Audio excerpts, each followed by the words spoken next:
The good news is that we have a very special guest. Tony Aboba is joining us, multi-solution specialist, and I'm so excited, Tony. Thank you for joining us on the Property Hour Show live from Starr Radio UK, and thank you. Thank you for having me. Can you hear me? Yes, I said thank you for having me. Oh, brilliant. And we're so excited to have you on. And how have you been doing in terms of the lockdown? So, initially I was at sorts, as you would say, with the lockdown because it's a different way of doing things. And it took me a while to get into the swing of it and get what I call my routine going. But now I'm quite used to it, and I've been able to do a lot of different things which I would not ordinarily be able to do or have time to do, like appearing on this radio show. So it's all good. Right. Exploring new things. Yeah. Super. And I believe the lockdown has also helped in spite of the negative press it's got, and also the damage it's brought to nations of the earth. Yeah, so I'm so sorry about this. No, that's all right. Yeah, so I mean, there's been pros and there's been cons, right, about the lockdown, and we'll dive into that when you start asking me the questions.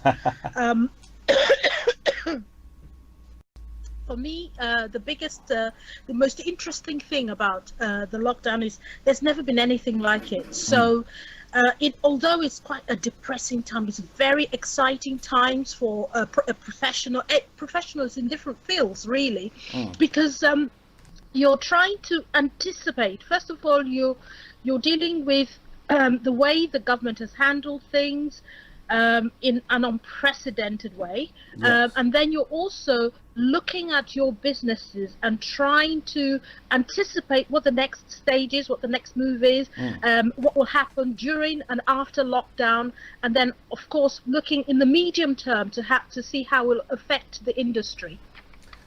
That's true. But hey, before we dive into that, I believe that majority of our listeners might not know you, and also who you are in terms of your story, and where have you been, as in did you start from properties, or were you born into a property developer's family, if I can put it that way? Okay, so yeah, I story. guess my story. So in a way, I grew up with property behind the scenes. My father was in real estate in Nigeria. And he owned his own property company.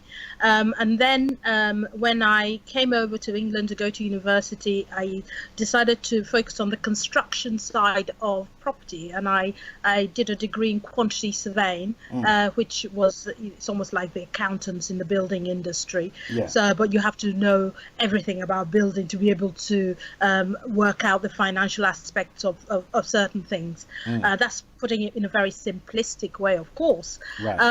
And then I worked as a QS in private practice, in local authority. Amazing. Yeah. And then from there, after I had my children, I decided I didn't want to go back to work full time, and I wanted to do something that had more people contact, because as a QS sometimes you can bury your head in the books, as it were, trying to do various calculations. There wasn't so much people interaction, so I decided I wanted to do real estate. So I went it's like going back home, because my father was in real estate and I used to do holiday jobs for him. And then I started the real estate business, and of course I then did a postgraduate diploma to do the transition, worked as a real estate professional for many years while my kids were growing up. And then when they finished university, I wanted something else to do. I had time on my hands, and then I started looking at investments, started moving around with people who were investing in property, and then started trying different property strategies, which is why I call myself a multi-solution strategist, because I do various things relating to property. And then last year, my sister and I, she's an architect, we decided to form a development company, which is how come I got into development. And so we combine both our skills, and I combine all the different things I do. So I have a business in real estate and a business in property development as well. That's very interesting and quite impressive. But somebody will say that you were born into it, so it was easy for you to basically get going. I wish. Like in everything, you have to find your voice, find your level, and find what interests you as a professional. Yeah. Yes, it's good to be born into, but if you have no passion for what you do or have no interest, then it's only going to go so far. And to be in this industry for over 30 years, it has to be a little bit more than being born into it. There has to be something that motivates you and something that, lights up your eyes and excites you every day. But I mean, just like what you're saying, you have to be motivated, and for you to be going all this long. 3 decades is no cheap achievement, and I'll say congratulations to you. Thank you very much. And for most importantly, as a feminine, this industry is dominated by men. So how have you survived? So I think that mindset thing is something I was born and raised with. So I come from a family of five children, 4 girls and 1 boy.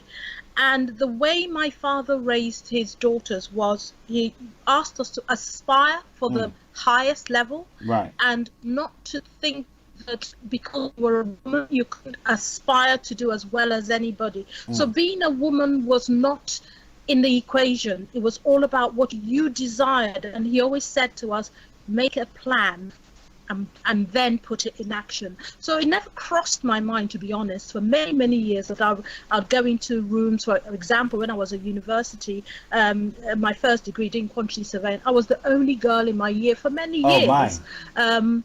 And it didn't cross my mind. I just didn't think about it.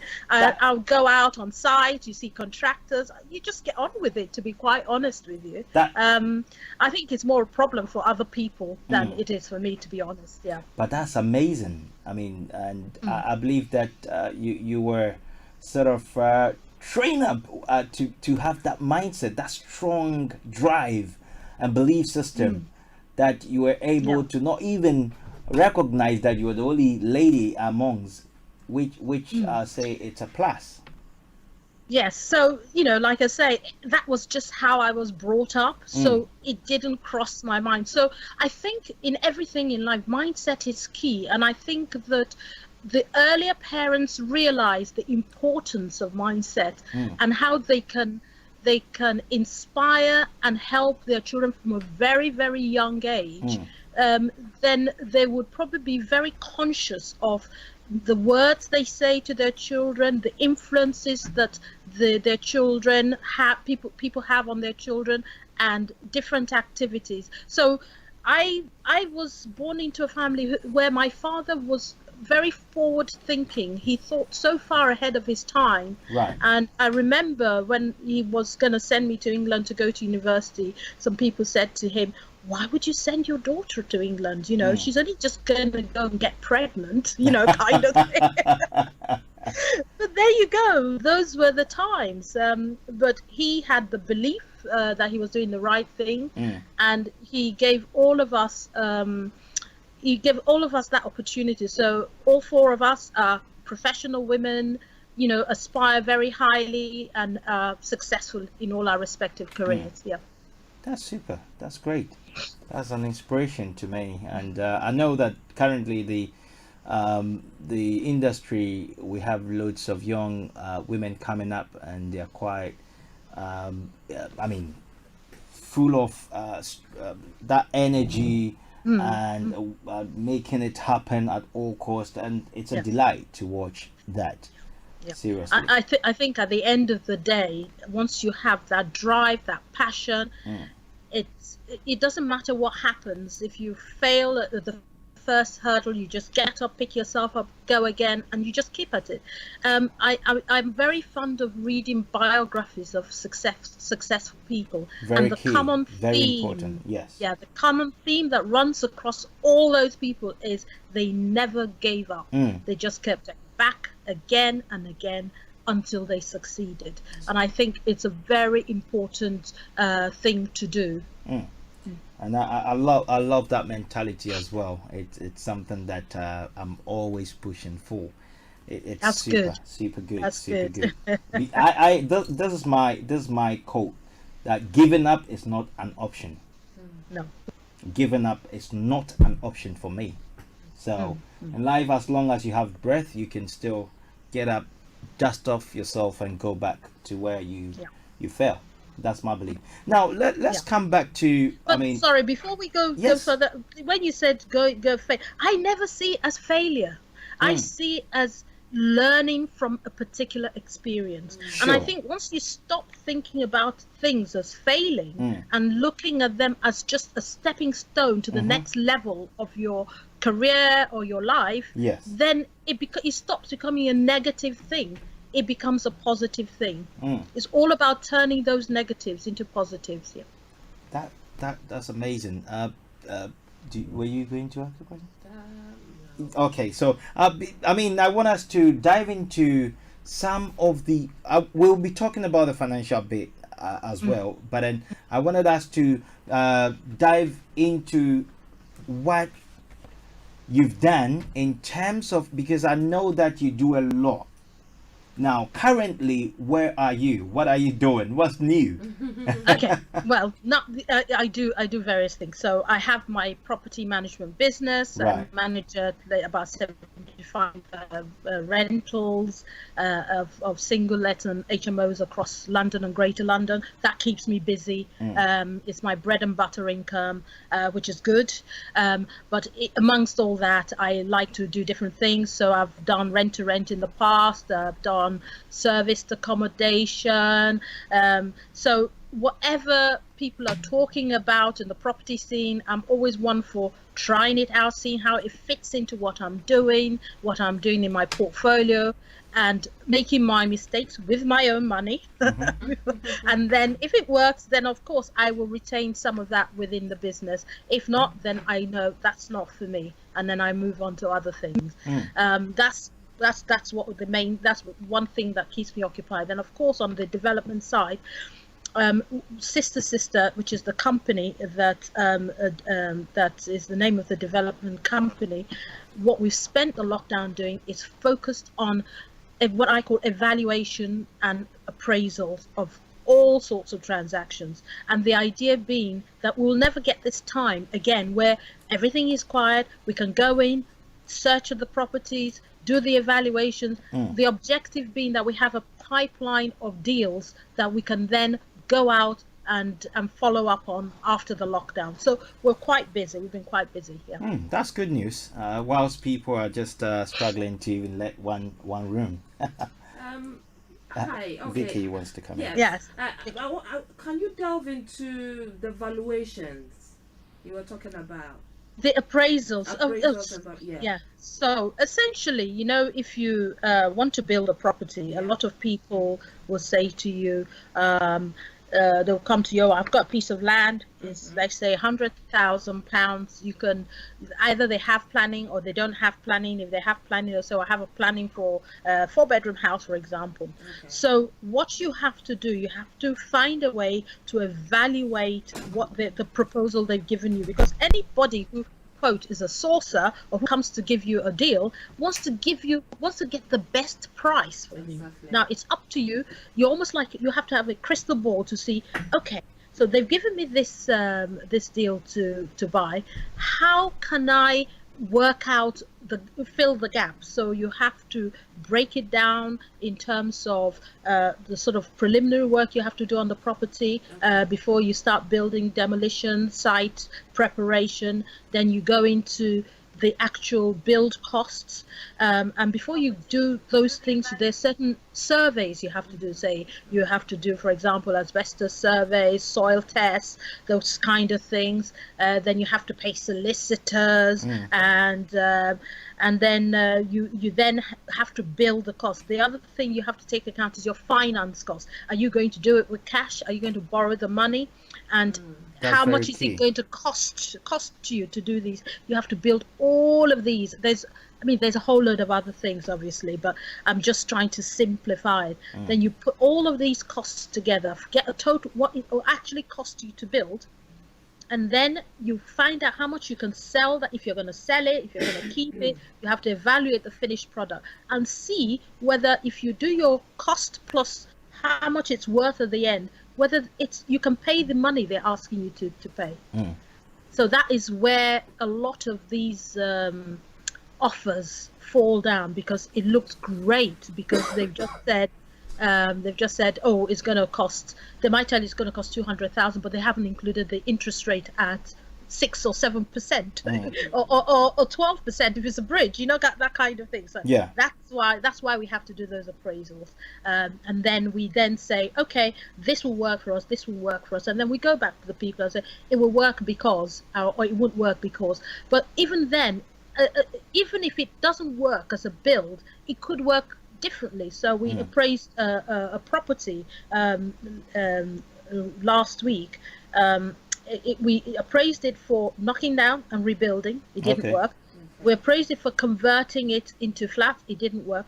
But it could work if it was used on a long-term rental as a business premises. So that's why I love the property investment circle, because you get so much knowledge and so many options on how to optimize or monetize a transaction. So it didn't work for us in the development side, but it could work for us on another side. That sounds good, because some of the, some brokers and some other financial guys are like, the how do you call them, the valuers are not coming out, so it's a slow start even for it to pick up. But it's good news. It's good news. But some valuers are doing what do you call it, desktop valuations. Oh, desktop. Okay. Yes. So it depends on who the lender is or the type of transaction. So there's some transactions they're happy to do a desktop on, and others, like if it's a new build, they would want somebody to go out and see that the actual building is up and that kind of thing. So it depends on the type of property you're buying and the type of valuation that you might get. I heard about a month ago, banks were putting a hold on valuations.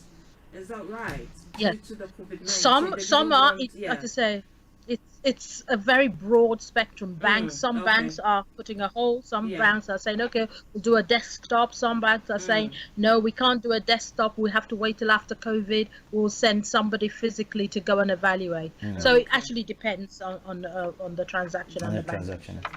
Super. And coming to our main topic for tonight. Everybody's. When you watch the news, you read, whether online or newspapers, everything is like in chaos. COVID-19. Yes. To be quite honest, I hate to mention that name. I must be honest. But hey, I know the government is doing its best, and they've talked about some financial helps, and which you want to highlight as to in the real estate or property industry, to be precise. So what is the government doing? What's the help that the government is offering? So I have to qualify this. I'm not an accountant or a financial advisor. I'm only looking at this from a property perspective and the experiences I've had with my landlords and my tenants. So like I said earlier, the government's help is unprecedented, in the sense that quite literally like 50% of the workforce is on the government's payroll. So they have done everything they can to support most of the sectors. So bear that in mind. Right. But so when this whole thing started and they started releasing the report as to what they'd given for businesses, what they'd given for self-employed, what they'd given, I took the trouble because I, call it life experience. I always like to read or listen or get to grips with the detail of any legislation that the government or the taxman is putting forward. So that was critical to me. Yeah. And what I found out was that a lot of the help the government had proposed was not benefiting my landlords at all. Okay. So you had most landlords are small enterprises. They're not big corporate companies who would benefit from the 50,000 to £5 million loan, for example. So they're small landlords. Some of them are accidental landlords, and some of them only have one or two properties and rely on that as income or pension or that kind of thing. So a lot of them didn't benefit from that. Then a lot of them are not. Some of them are limited. Some of them are not limited. But what I found was that the help that was offered were loans. So, for example, they gave some of them did not qualify for the grants the government gave. Okay. Some of them were, some of the support was loans. So it wasn't a giveaway, because the impression tenants had was that the landlords were actually getting money from the government. So obviously a loan is not a gift. It's not gifted. It's you have to pay interest and you have liability and that kind of thing. Then they talked about the mortgage holiday. Now the mortgage holiday, again, when you look at it, it wasn't a holiday. People had to defer their interest payments. But I mean, just to interrupt you there, I mean, the mortgage holiday is not simply just postponing your debt. Yes, that's it. So you would roll over your interest monthly payment for 3 months. Roll over your mortgage payment for 3 months with accrued interest, and that lump sum will then be tagged onto your main loan. So at the end of that 3 months, you will pay more money. So there was that, and then you had, sorry, I've got some notes here. Then of course they had where they said you could defer your tax bill till January.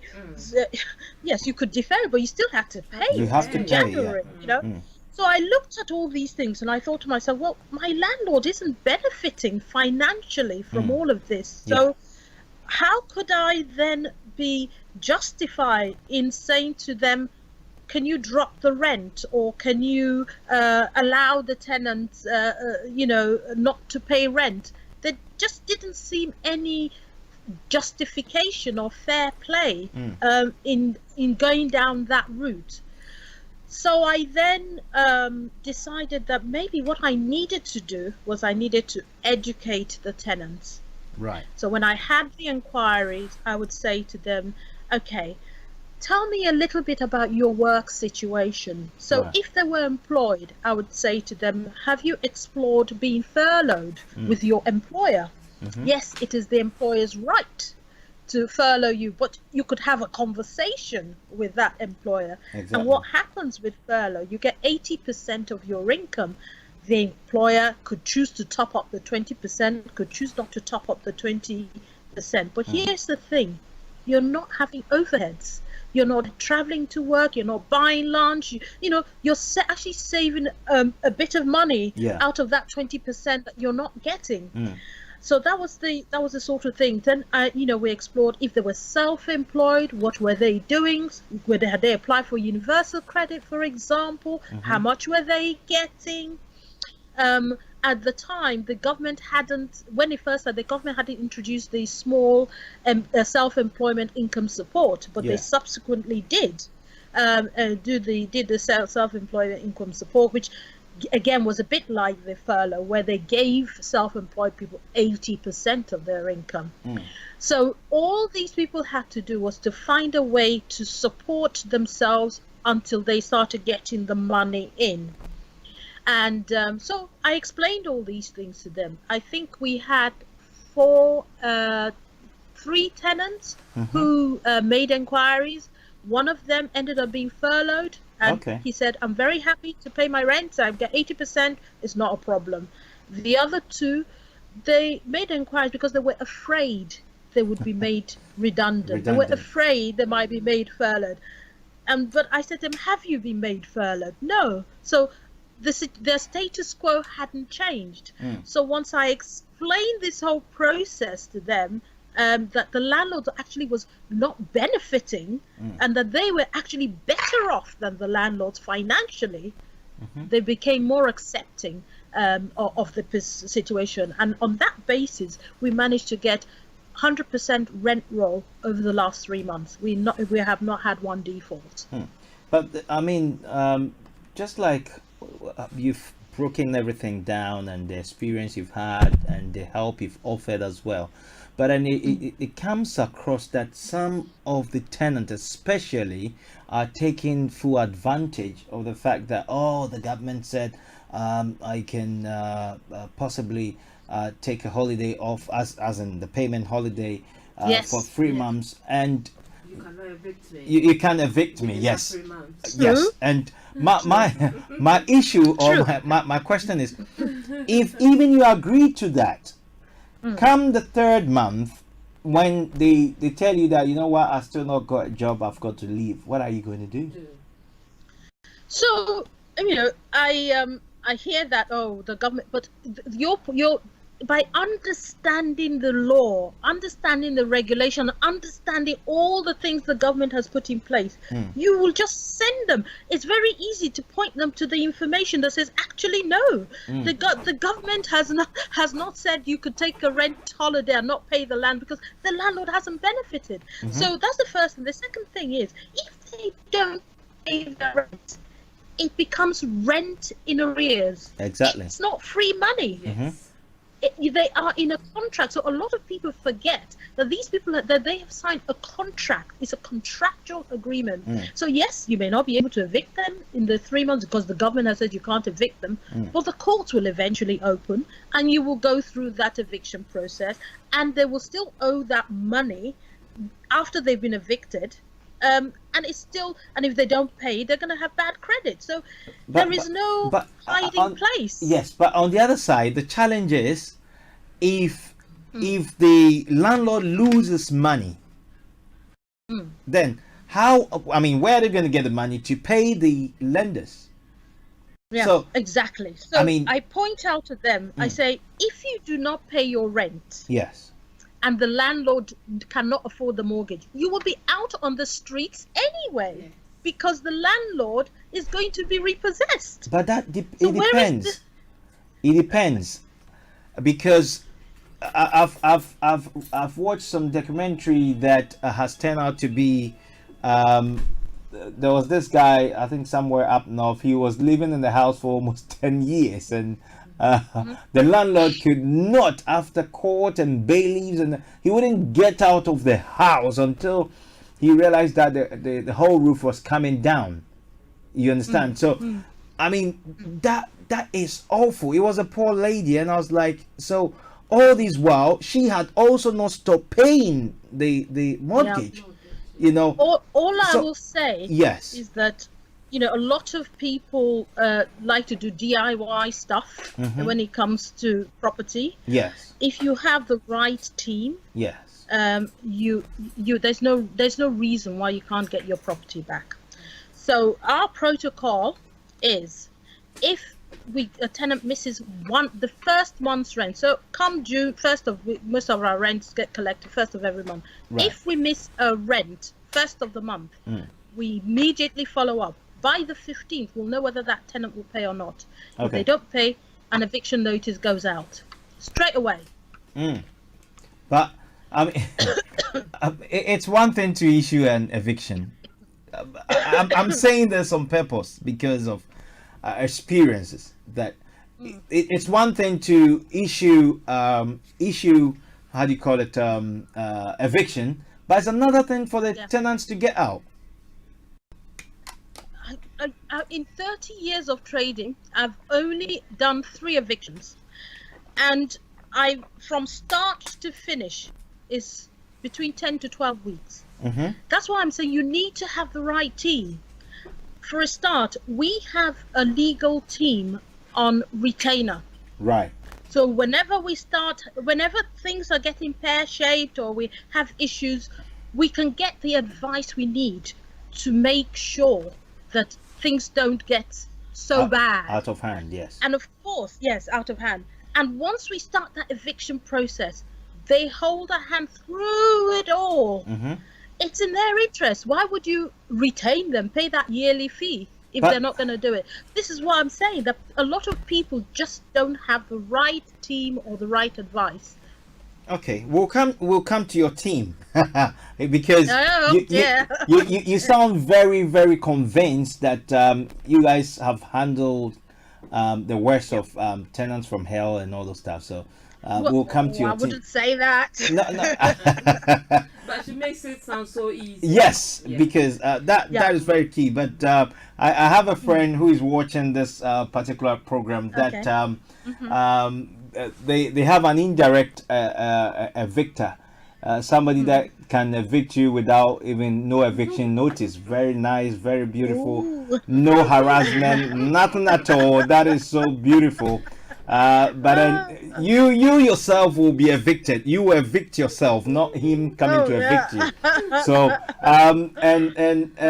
when the first day I was told, I was just I nearly dropped.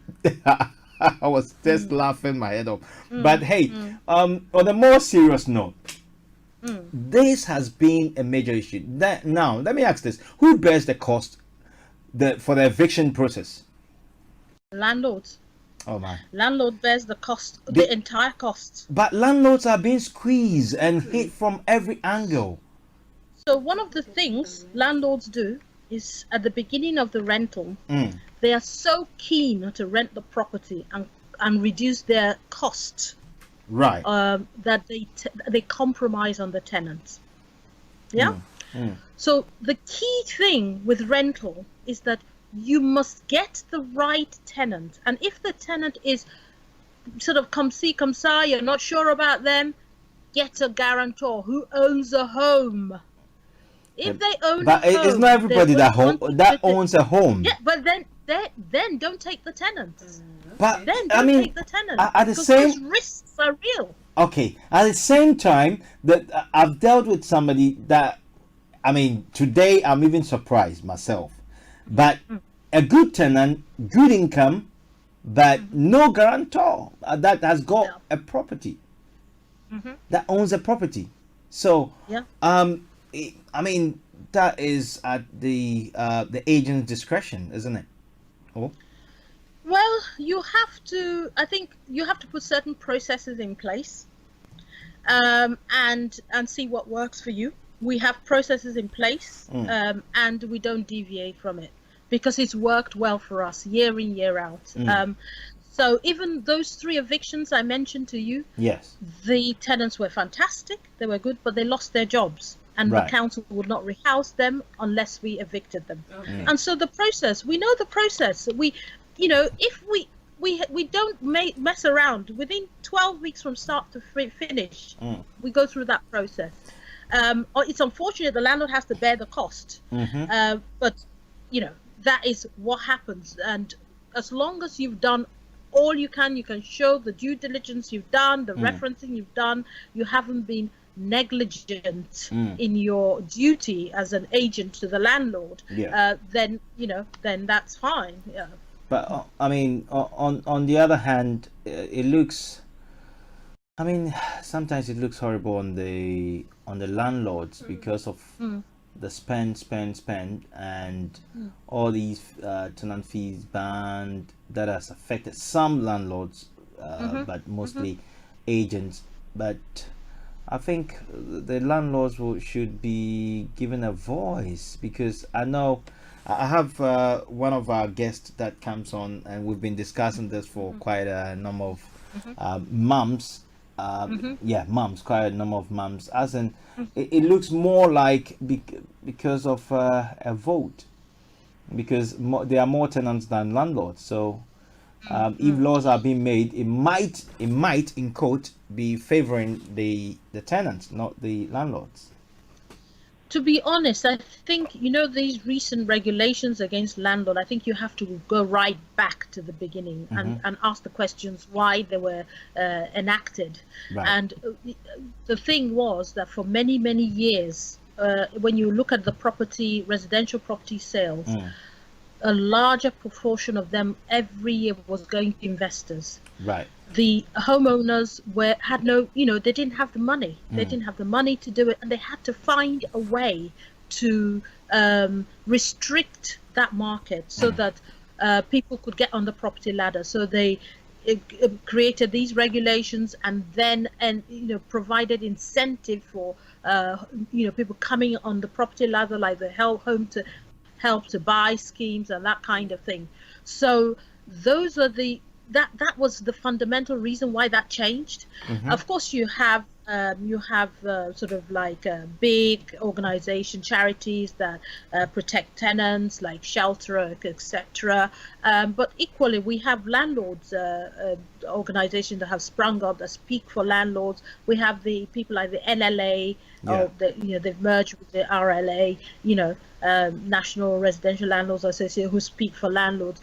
But I think really at the bottom of all of that, they really wanted to stop that exponential rise of home ownership by investors, and so that was why they brought these regulations. Now, coming back to the government support, there are so many of you've explained a couple of them, but there are so many of them flying all over the place. Now, for a basic, let's say, a new investor, or possibly, let me put it this way, a new landlord that has come on the scene and this pandemic has just come in, what steps, or your organization or company, what do you do to help them? Do they come to you, or they can do it themselves, or what do they have to do? It depends depending on, first of all, depending on whether how close or far away they are from the property. So you have overseas landlords who they need somebody to be looking after their interests on the ground. And then you also have people who just don't like, they're very busy. You have people like doctors, dentists, lawyers, bankers. They're busy with their day job. They don't have the time. They just want to do the investment, so they have something going on behind the scenes, so they want somebody to manage it for them. And then you also have people who have that sort of personality where they don't like to have that face-to-face conversation with tenants. They just rather you do that for them. So depending on the sort of personalities, but then you also have the people who are diehard, I'm going to do it myself, and they go on Facebook, and I'm not saying Facebook is wrong, and they get advice from people who are not qualified, to give them advice, and they tell them, I'll do this and I'll do that. For God's sake, information, you can just go on Google and find somebody to give you specialist information, even if you have to pay a little bit. So get it right. Let me be a bit tricky here. So it's a battle between Google and Facebook, isn't it? Credibility, exactly. So they go there and they just get the answer, and they go off and they'll go there, they'll download an AST. No, I do ASTs day in, day out. There's no tenancy agreement that's the same, because everybody's circumstance is different. The ASTs, I mean, is it bespoke? Does it have to be bespoke, or does it have to be what you believe in, with the laws of the land included?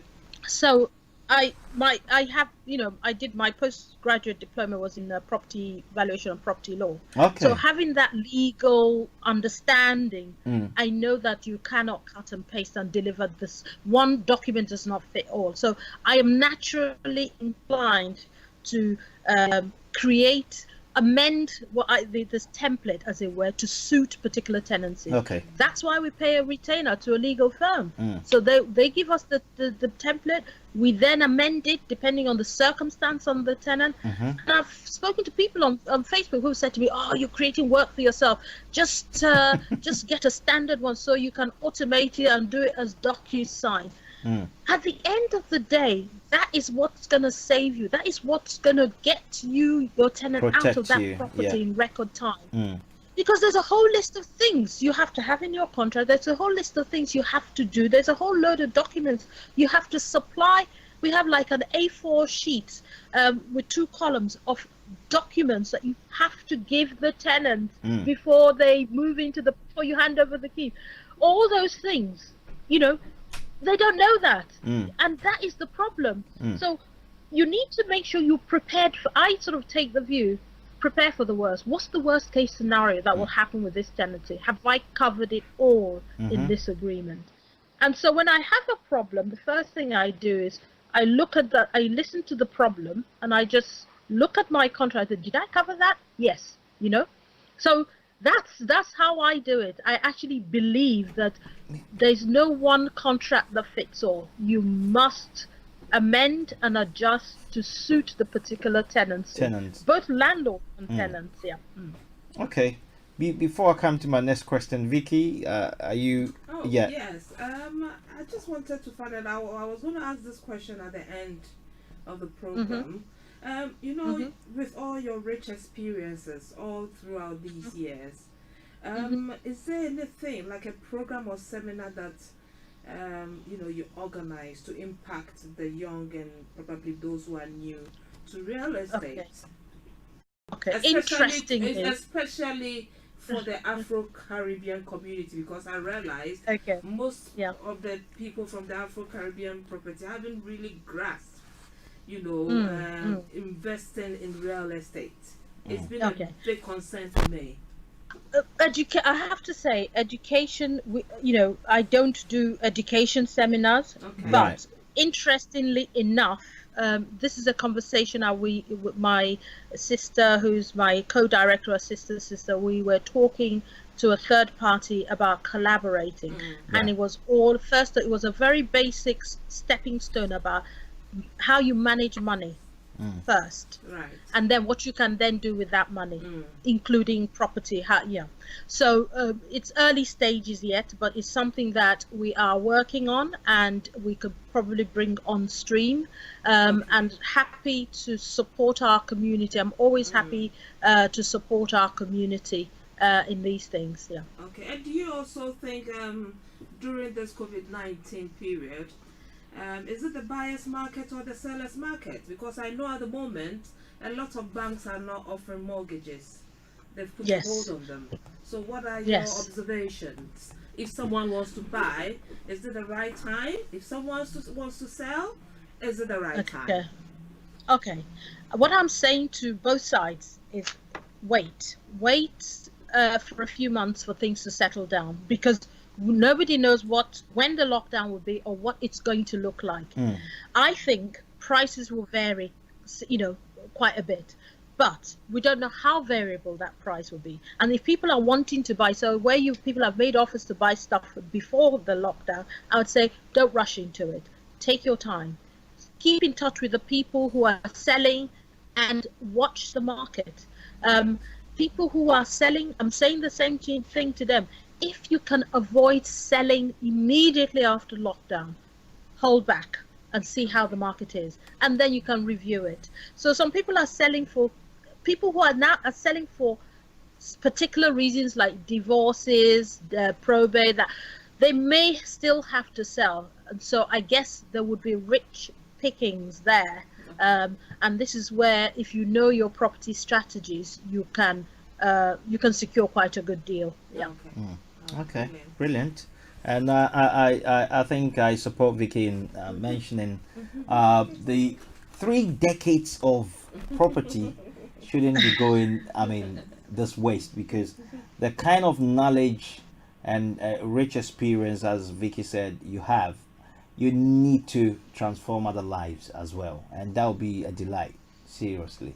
Yeah. I I'll think be happy to. It's something COVID has allowed me to do, to be honest, because so. COVID, there are after lots all, of is not things. that bad, Yeah, yeah. yeah, yeah. There's a lot of things I'm grateful to COVID for, and it's just allowed me to do things like this, things like looking at how I can help the broader community, and there's so many things I can. I don't want to list them, but every day because I like I said to you, I like to be I have a positive outlook in every situation, and Exactly.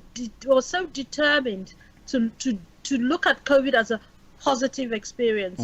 And yes, here we are. Super. Now, I know let me see if we have some time on our hands that we can. Yes, I think we've got some few minutes that Okay. we can just wrap up this. Now, in terms of your services, is it possible to outline them? Okay. So, And like I said, and possibly, I have. sorry, your company and also your services you offer Okay. as well. Yes. So I have two businesses. I have a property management business called Home Search Properties. Okay. You can find me online with my Twitter handle is Home Search Prop. My Insta handle is Home Search Properties. And you can find my name, Tonu Abuaba, on LinkedIn, Facebook. Feel free to connect with me. I'm quite responsive with people. And then we have the property development company, which is called Sister Limited. That is Sister. www. Yes, we're two I sisters. like that. So thank you. So it's www.sisterproperty singular.com. So and Home Search Properties, homesearchproperties.com. So feel free to connect with me, and if you want to have a conversation about a problem, I'm happy to give 15-20 minutes of my time to hear what the problem is. If I can help you, I'll help you. And if I can direct you to somebody, I'll be happy to do so. Now, to summarize, Home Search Properties, property lettings, management. We do single lets and HMOs in Greater London and in London itself. Have done that for many years, and my biggest USP is really about fair play. Fair play. So it's so important for me not to deal one hand worse than the other. Landlords or tenants are equally important to me, and I like it to be right down the middle. So for example, where we had tenants who were saying, I don't want to pay rent, I did say to them, if we are to consider this, I will need proof. I'll need your bank statements, I'll need your pay slips, I need to see that you've suffered a loss. I'm not just going to go to the landlord and say, oh, they just want to drop the rent. Exactly. It's got to be fair all round. That is my biggest USP in my property management business. And in the investment and development company, we are always looking for opportunities for development, ideally commercial to resi opportunities, offices, B1A offices, or any other commercial opportunity, garden development. If somebody has a long garden or that we can sort of create something in, we'll be happy to look at that. So if anyone who's listening has that kind of opportunity, please bear in mind we offer a referral and affiliate program for introducers, so everybody will be properly recompensed for doing the introduction. Oh, super. Sister and sister. I like that. I like that name. Thank you. And also, are you into finance, or you direct people to, or? Yeah, we have connections. Obviously, being in the industry for so long, we have connections. We have a power team of various professionals. So it's not just about you come and then we say we can't do X, Y, Z. We can consult with different people. We can point you in the right direction. So yes, it all depends on what people want. Oh, great stuff. Great stuff. But Vicky, do you have your closing? You're gonna use anyway. Vicky always asks me the difficult question. I'll take that as a compliment. She thinks very hard. It's true. Exactly. That is why I take my time before, I just, hit my missile. I don't mind. Don't worry. Thank you. which is a good which is a good one. I It mean, is. that's a great one. That's a great one. But hey, before we wrap up, what do you think the future is going to be post COVID? To be honest, I think this is not just the property market here, or the UK as a country. I think globally we are going to feel the effects of the pandemic, and so it will all depend on how the world as a whole recovers. So, which is why I've said to people, don't rush into anything. I think it's only fair to say to people who are selling, rather than say, oh yeah, it's a good deal, I'll take it. Don't rush into it unless you need to. So I was talking to somebody today, and he said, if you can find me somebody who will buy it in 5 years' time, I'm happy to look at that, because I don't know how this is going to pan out. So I think we all have to err on the side of caution, because the world as a whole is going to be is going to, I don't want to say recession or whatever, but things are going to slow down while we find our feet. Because don't forget, these companies that haven't traded, no income has come in. Some of them are not actually going to come back on board. Some of them are just going to be closed forever after this. So you have that. And then the ones who will open will struggle. Then after a few months, they might just think, blow it, we're not going to carry on. So I think all the fun and games and intricacies will happen after COVID. Not what we're doing, speculating now. It's nothing, or thinking, oh, the tenants haven't paid. It's absolutely nothing. It's gonna, after the lockdown, we will now see the real problems. That's what I. In a way. Do you think it will have a negative impact on the high street estate agents? Because it looks like a lot of online estate agents are increasing day by day. So Yes. what do you think the impact on the high street estate agents? Are they gradually going to fold up? So here's the thing. I think what COVID has done is teach us that teleconferencing is a real viable option. It is made it. It's the growth of a complete industry there. So that's the first thing. The second thing is that for many years, the high street has been in decline. Correct. So I think this will exacerbate the situation, to be honest. And because we now find, so for me, for example, I was used to think, oh, you couldn't do real estate without showing people the property, going physically to meet people. But then we're in lockdown, and I'm discovering new ways of interacting with my clients. Not forget the landlords, because the tenants who take the property, and I'm finding, oh, this actually works. So why have I been stressing myself, dragging myself across town to do certain things? So I think it's been a huge learning curve for a lot of viewings can be done by video. WhatsApp video. You can do the viewings. You can do the view, but there is I think there's one of the legislatures that has said you must actually make sure that they actually see the property physically before they sign the contract. Wow. Yeah. So So this is it the means thing. there has to be a This whole second thing viewing is then. this thing is evolving by the day. I think that was this week they said that, and that if you didn't do that, then you were in breach of something or the other.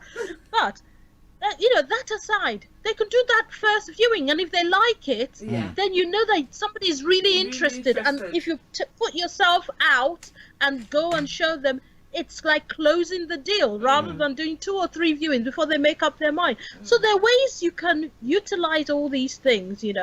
I agree. Probably more agents will go online, but then. Before, when you said you were an online agent or a hybrid agent, people just thought there's no trust, isn't it? They don't. There's no trust. They're not doing much. Oh, their fees are cheap. Yes. Their fees are cheap. Yes. But kind of thing. But now I think online agents, hybrid agents will be taken more seriously. I have never believed that if you're doing stuff online, you should compromise your fee, because the expertise that enables you to secure that property safely for the landlord doesn't change whether you're online or physical, you know.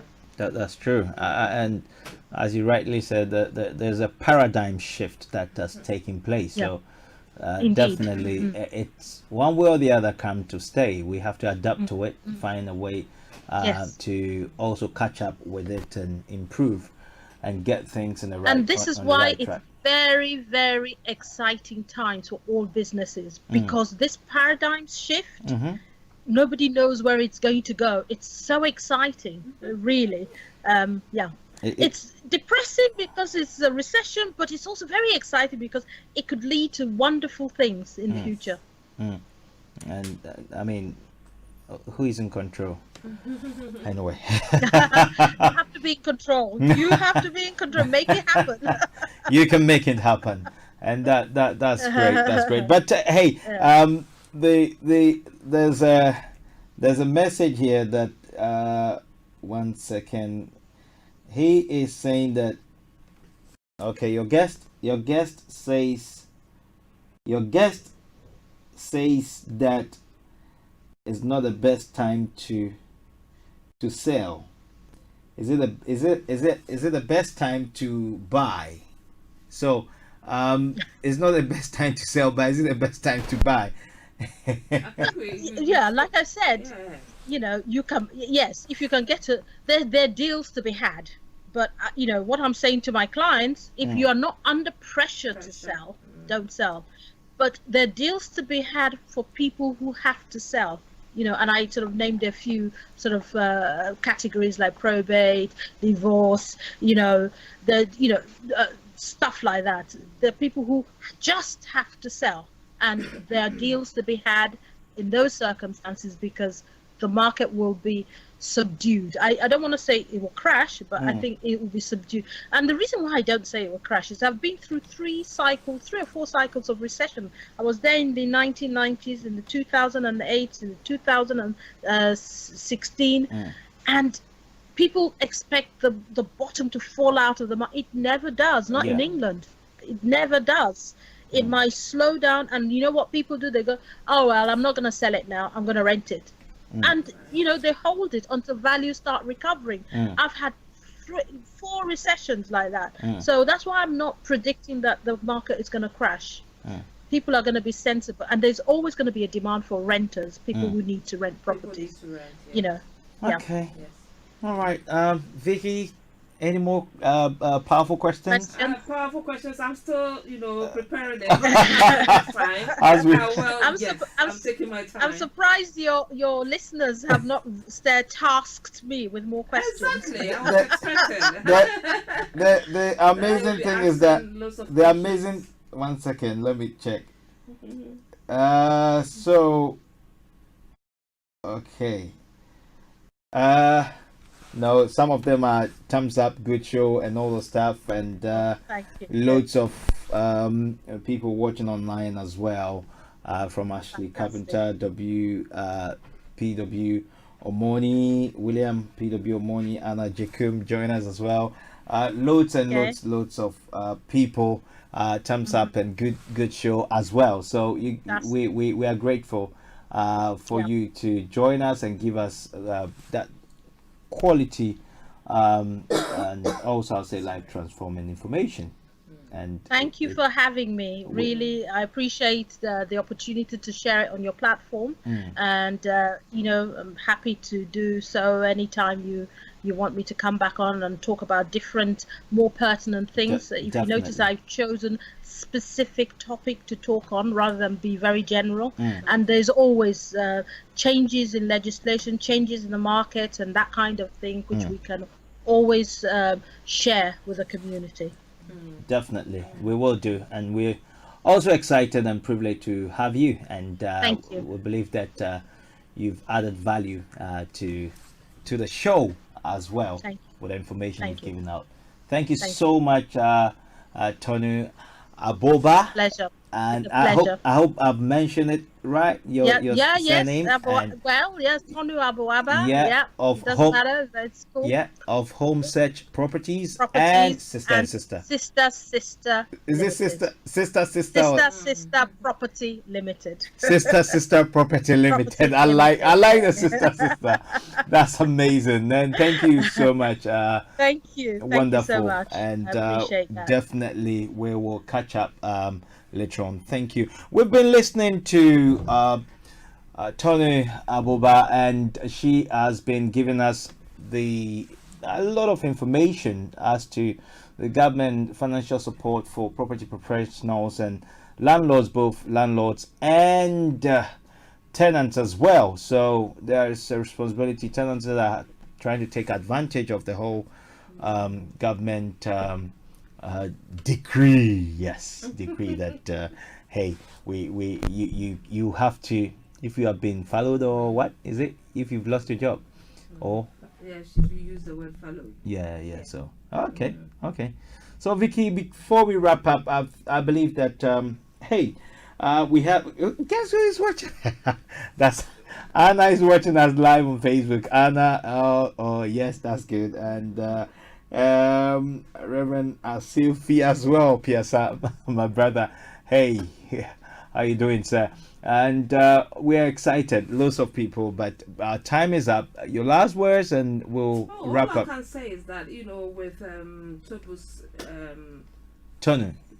my Yeah. apologies, with Tony's discussion that we had, she shed more light on the negative effect on landlord. Yes. We realized that I thought that landlords were getting more support same as tenants, but I realized that with the discussion she had with us, landlords are not getting a lot of support as regards to COVID-19. So I hope and pray that this thing ends, for things to get back on track. For tenants to pay their rent and on time. I mean, it's coming up. It's coming across like it's a joke, but hey, it's not. I feel because so bad for that's stress, stress levels. I mean, and after if your tenant is not able to pay their rent, let's say within the next 3 months, then the next step is to serve the tenant notice to vacate the property. You, the landlord, are expected to foot the bill as well. So court fees, application fees. Okay. I mean, it's not fair. So if I forgot to even ask Tony about the her team. Yeah. So if you're struggling to evict, we're not saying evict everybody, but yeah. if you're struggling, Tony will be more than happy to do that. I believe. Let me see, Tony, are you still there? I am. Oh, okay. Right. You were gossiping behind your back. So no. I wasn't sure what I was supposed to do. Yeah. Wait till the end. It's good that you're there. But one last question. You mentioned about your eviction team. I mean, Yes. what kind of specialty is that? They are so special because your process is not that long. Whilst it takes other people 12 months, it takes you about 6 weeks. Did you say? No, it takes. I would say 12 from weeks. 12 weeks. Okay, Yeah, 12 weeks. 12 weeks. Yeah, but a lot of the problem that people have is that they don't do the correct paperwork at the beginning. Okay. So when they now go to evict and the It's court says, rejected. "Where is this document? Where is that document? Have you got the tenant to sign? They received this." They don't have any of that, so they're going backwards and forwards. They don't have gas certificates. They don't have EPC. There's a whole raft of things that they have to have, and they don't have it. That's why it takes so long. I mean that is so you need to get the foundation right.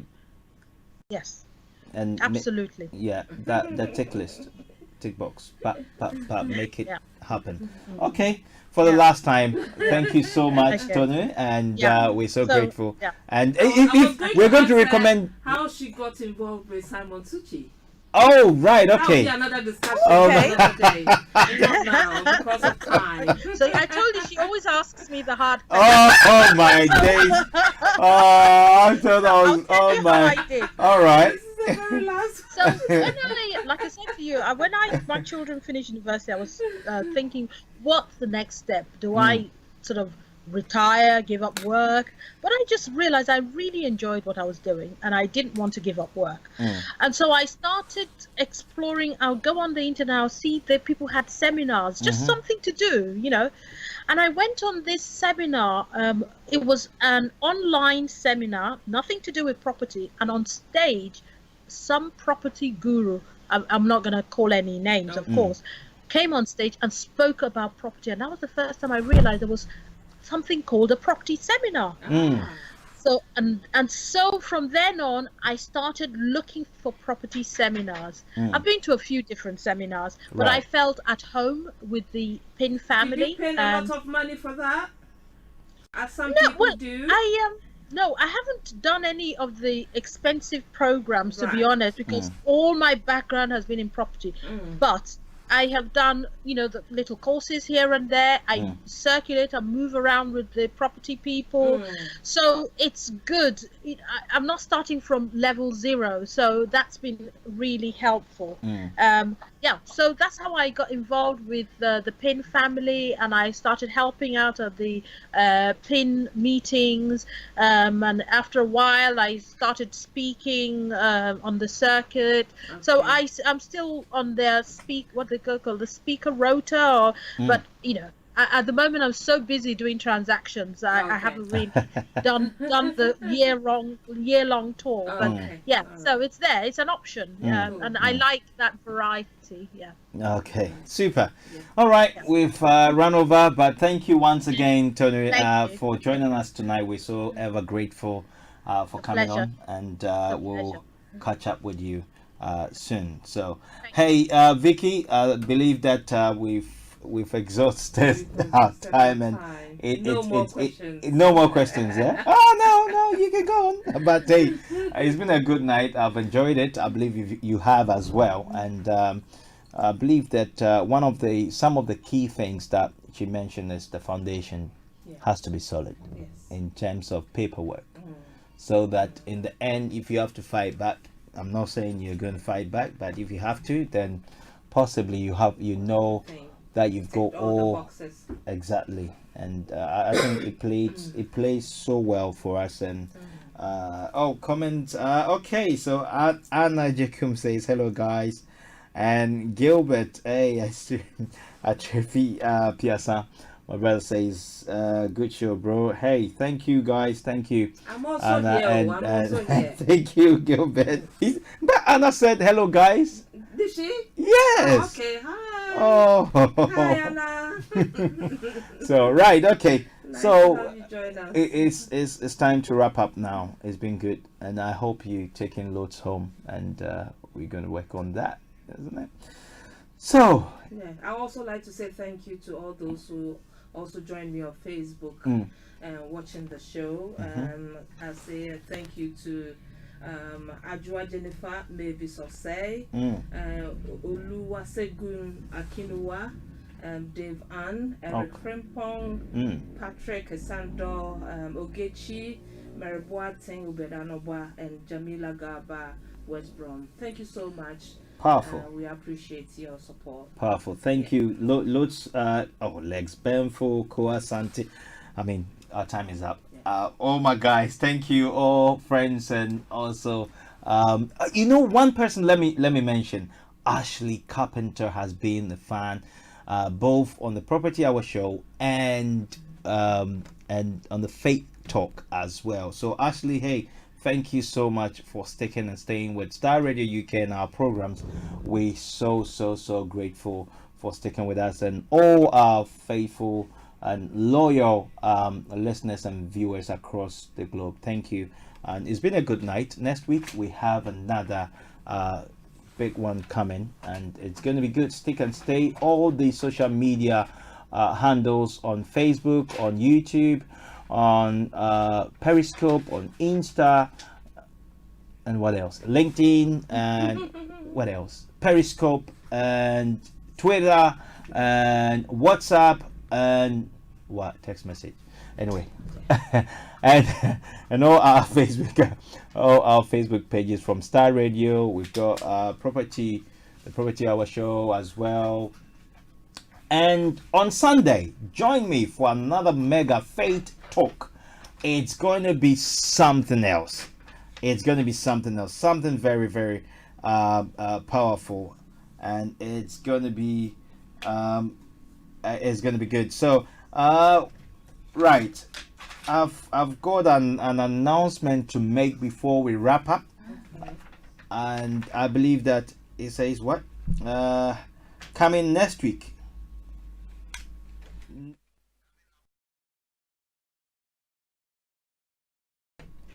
All right, okay. There's a song coming up next. No beer in heaven by Tongo Zinda. Hey, that's a powerful one. But hey, catch me 5 p.m. on Sunday. It's the Faith Talk. It's gonna be something else. Just link and share. Star Radio UK. Download our app or catch us online. Thank you. Have a good night, Vicky. Thank you once again. For coming up. You're coming into the hot seat. Am I allowed to give an announcement, even though the music is coming on? Yes, go on. Okay, and ladies and gentlemen, a brother of ours, he's Enoch Alamu. He runs this City of Refuge Ministries in London. He's going to have a young ministers conference. When is that? Online, Saturday. This coming Saturday. Oh, 3 p.m. to 5 p.m. And it will be power packed with a lot of gospel musicians. Some of them are Emmanuel Smith-Talley. He has Tasha Thomas as well coming on. Everything is going to be on live. Okay. So you can join on Facebook, YouTube Live, City of Refuge Ministries. So how do they locate? Is it City of Refuge Ministries? Yes. They have to search City of Refuge Ministries. Yes, on Facebook. Then I think it's Young Ministers Conference 2020. Young Ministers Conference 2020. Live on Facebook. Hey, so join the man of God, Pastor Enoch Alamu. Hey, bro, I hope you're doing well, and we're right behind you. And I know that I've got the Facebook, address. It's Enoch Alamu. Okay, Facebook, so it's going to be broadcast live, live on Enoch. If you search for Facebook, Enoch Alamu's Facebook. Okay, he's a very handsome man, so you can't miss him. Don't worry. Thank you so much. So I'll see you Saturday as well. Okay. 3 p.m. for the City of Refuge, Young Ministers Conference. Then on Sunday, we are going to join Mr. Bossman on his 5th talk show. Okay. Wait till the day I get you in the seat and you have to talk faith. Thank you. Good night. God bless. No stress, nothing less. It's been me, KBA Bossman, and Vicky Newton Kumi. Thank you and have a good night. God bless. And next week, God willing, we'll be here.